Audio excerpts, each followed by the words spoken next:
Di tengah semangat jutaan umat Islam Indonesia yang berjuang menabung bertahun-tahun untuk bisa berhaji, muncul seorang ustadz yang sangat dihormati di bidang ekonomi syariah, Ustadz Dr. Erwandi Tarmidzi, yang menyampaikan sebuah pernyataan menggelegar, haji tidak wajib bagi umat Islam Indonesia saat ini.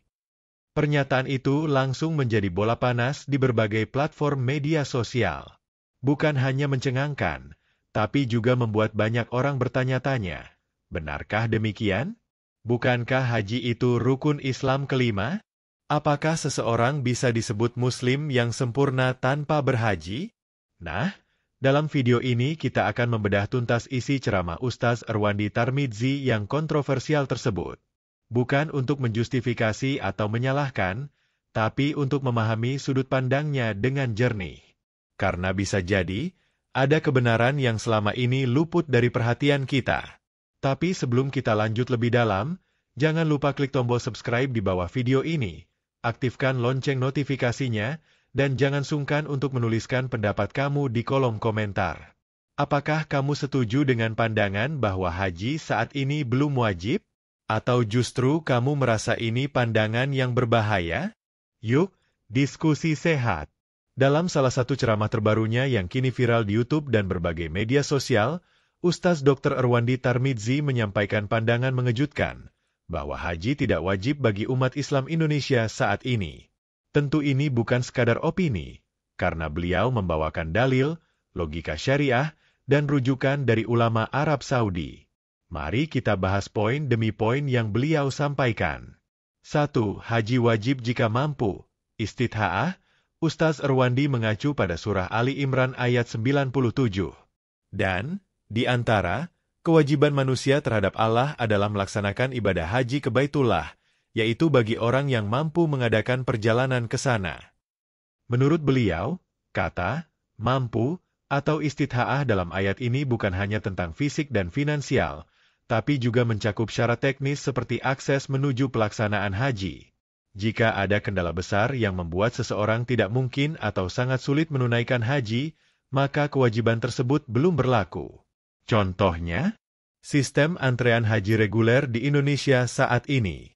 2 masa tunggu haji di Indonesia sangat panjang, fakta yang tak bisa dibantah. Untuk mendaftar haji reguler di beberapa daerah, masa tunggu bisa mencapai 20-40 tahun.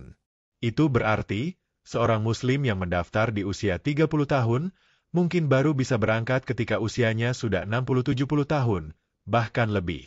Ustadz Erwandi menyatakan bahwa dalam kondisi ini, seseorang belum dikategorikan mampu secara syar'i. Kenapa? Karena kemampuannya untuk berhaji bukan dalam waktu dekat, tapi masih puluhan tahun lagi. Bahkan banyak yang wafat sebelum sempat berangkat. 3. Rujukan dari ulama Arab Saudi. Dalam ceramahnya, Ustadz Erwandi menyebut bahwa ia telah berdiskusi langsung dengan para ahli fikih dan konsultan syariah di Bank Al-Rajhi, Arab Saudi.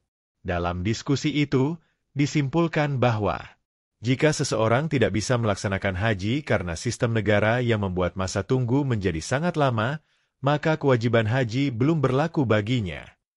Dengan kata lain, hukum haji bagi umat Islam Indonesia yang berada dalam sistem ini belum wajib. Dan ini bukan pendapat pribadi semata, tapi hasil dari pembahasan dengan para ulama Timur Tengah yang memahami konteks syariah dan praktik haji. 4. Kritik terhadap dana talangan haji dan haji furoda. Ustadz Erwandi juga menyoroti banyaknya praktik pembiayaan haji melalui sistem dana talangan yang ditawarkan oleh lembaga keuangan, termasuk bank syariah. Menurut beliau, sistem ini mengandung unsur riba, karena ada pengembalian uang lebih dari jumlah yang dipinjam. Gharar, ketidakpastian, karena belum jelas kapan orang tersebut akan berangkat haji. Judi gaya baru, khususnya dalam kasus haji furoda yang visanya tidak dijamin, namun jamaah tetap diminta membayar penuh di awal. Ini semua, menurutnya, bertentangan dengan prinsip-prinsip muamalah dalam Islam. 5. Solusi alternatif, umrah di bulan Ramadan. Dalam ceramah tersebut, Ustadz Erwandi memberikan solusi bagi umat Islam yang ingin mendekatkan diri kepada Allah tetapi terkendala sistem haji. Umrah di bulan Ramadan, pahalanya setara dengan haji bersama Nabi Shallallahu Alaihi Wasallam. Beliau menganjurkan umat untuk mengalihkan niat berhaji menjadi umrah di bulan Ramadan. lebih mudah dijangkau, tidak perlu antre bertahun-tahun, dan sesuai dengan kemampuan. Pernyataan Ustaz Erwandi ini tentu mengundang pro dan kontra. Di satu sisi, banyak yang mengapresiasi keberanian beliau menyampaikan kebenaran fikih di tengah tekanan sosial yang kuat untuk harus daftar haji. Di sisi lain, sebagian orang menganggap ini bisa membuat umat malas atau menunda-nunda kewajiban berhaji.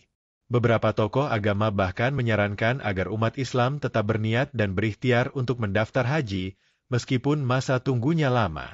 Karena niat yang kuat bisa menjadi pahala tersendiri, dan bisa jadi Allah membuka jalan yang tak disangka. Namun, bagi mereka yang selama ini merasa tertekan dengan kewajiban mendaftar haji, walau sebenarnya belum mampu secara nyata, pandangan ini bisa menjadi oase yang menenangkan hati. Dari penjelasan panjang Ustaz Erwandi Tarmizi, kita bisa menyimpulkan beberapa hal penting. Haji adalah rukun Islam yang sangat agung, tapi syarat utamanya adalah kemampuan, istitha'ah. Jika sistem membuat seseorang tidak bisa berhaji dalam waktu dekat, maka secara fikih, kewajiban itu belum berlaku. Sistem pembiayaan talangan haji atau visa furoda yang tidak pasti bisa masuk dalam kategori muamalah terlarang. Umrah di bulan Ramadan bisa menjadi alternatif spiritual yang sangat bernilai. Namun sekali lagi, ini adalah salah satu sudut pandang. Untuk mengambil keputusan, kita tetap dianjurkan berkonsultasi dengan ulama terpercaya, Kementerian Agama, dan terus mengkaji dalil secara komprehensif. Jadi, bagaimana menurut kamu? Apakah kamu setuju bahwa haji belum wajib bagi umat Islam Indonesia saat ini? Atau kamu punya pandangan lain? Tulis pendapatmu di kolom komentar, jangan lupa klik tombol subscribe, karena kami akan terus membahas isu-isu penting dan mencerahkan seperti ini. Aktifkan juga lonceng notifikasimu agar tidak ketinggalan video terbaru kami. Sampai bertemu di video selanjutnya. Semoga Allah selalu membimbing kita di atas jalan yang lurus. Wassalamualaikum warahmatullahi wabarakatuh.